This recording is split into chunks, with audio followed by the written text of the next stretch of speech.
Selamat malam, salam sejahtera. Keputusan yang menggemparkan Malaysia hari ini, Isham Jalil pula cabar Dr. Mahathir untuk wacana terbuka. Berita sepenuhnya.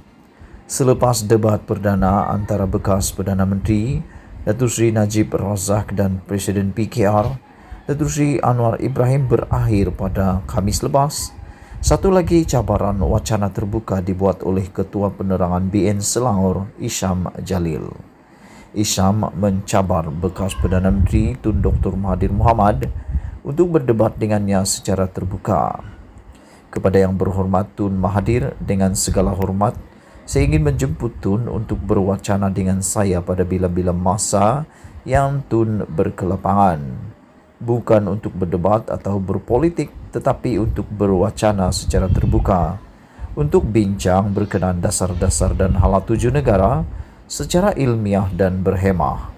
Contohnya, berkenaan isu mata wang ringgit yang kian lemah, soal ekonomi, isu rule of law dan masa depan Malaysia dan cadangan-cadangan penyelesaiannya, cabar Isham hari ini.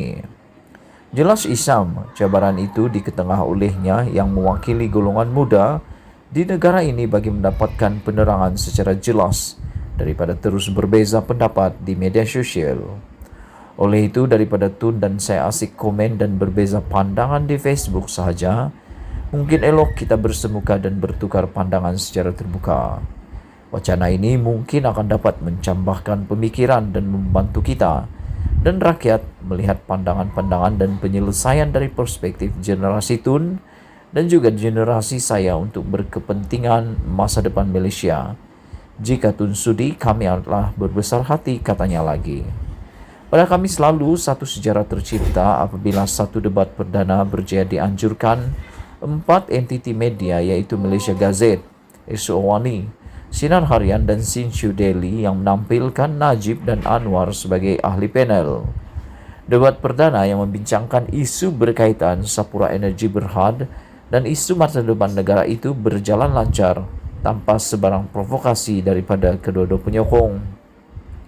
Bertempat di Auditorium Tunku Abdul Rahman, Pusat Pelancongan Malaysia MATIK, ia dihadiri kira-kira 400 orang, termasuk tokoh politik, ahli korporat, pakar ekonomi, ahli akademik, mahasiswa, selain penyokong kedua-dua pemimpin. Sekian isu hangat petang ini. Jangan lupa tinggalkan komen anda. Sila tekan butang subscribe dan kita jumpa lagi. Bye-bye. Selamat petang, salam sejahtera. Isu hangat petang ini, sumber dakwah EJM UMNO esok tidak sah. Khalid Nordin kata tiada isu. Berita sepenuhnya. Keputusan UMNO memindah perlembagaan parti bagi membolehkan pemilihan parti diadakan dalam tempoh 6 bulan selepas pilihan raya umum dalam Perhimpunan Agung Khas EJM esok meragukan dakwa satu sumber parti. Bagaimanapun, Naib Presiden UMNO Khalid Nordin menafikan dakwaan bahawa EJM itu tidak sah. Bercakap kepada Malaysia Kini, sumber itu yang merupakan pemimpin kanan UMNO memetik kenyataan Jabatan Pendaftaran Pertubuhan ROS pada Ogos 2021 sebagai asas kepada keraguannya. Dalam kenyataan pada 10 Ogos 2021, Ketua Pengarah ROS Jasri Kasim berkata bahawa kepimpinan Majlis Tertinggi UMNO ketika itu hanya berboleh berfungsi sebagai caretaker sehingga selesai pemilihan dan mesyuarat agung UMNO 2021. Sementara dalam kenyataan berasingan bertarikh 30 Ogos, ROS memberitahu bahawa pemilihan parti itu mesti diadakan sebelum 29 Disember 2022. Maka, kenyataan-kenyataan ini membuatkan kita meragui keputusan pucuk pimpinan UMNO memindah perlembagaan parti, kata sumber itu yang tidak mahu mendedahkan namanya. Tambahnya, ROS dalam kenyataan 30 Ogos 2021 hanya memutuskan penangguhan pemilihan UMNO untuk penggal 2021-2023 sebagai sah. ROS tidak membatalkan keputusan awal yang lain. Seperti MT UMNO ketika ini hanya boleh berfungsi sebagai caretaker. Jadi, ini menimbulkan soalan, apakah AGM esok sah dari segi perlembagaan parti?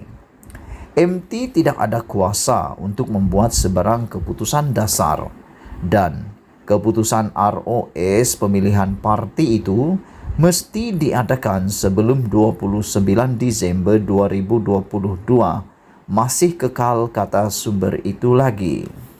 Untuk rekod, kepimpinan caretaker bermakna MT yang diketuai Presiden UMNO Ahmad Zahid Hamidi hanya boleh menjalankan kerja-kerja pentadbiran parti. Tak ada isu, kata Khalid. Namun, Khalid ketika dihubungi menafikan segala dakwaan berhubung EGM esok. Itu surat ROS tahun lepas. Jika kepimpinan MT UMNO hanya boleh berfungsi sebagai caretaker PAU, mengapa PAU Perhimpunan Agung Tahunan Mac 2022 iaitu melepasi tarikh 30 Jun 2021 tak pula dipertikaikan? Tidak ada isu pertikaian EGM esok, katanya. Sementara itu, Zahid Hamidi berkata, EGM esok adalah selaras dengan kehendak ditetapkan ROS. Perhimpunan khas esok adalah selaras dengan kehendak ditetapkan ROS. Pindaan yang akan dilakukan esok adalah untuk memindah klausa yang termaktub dalam perlembagaan UMNO.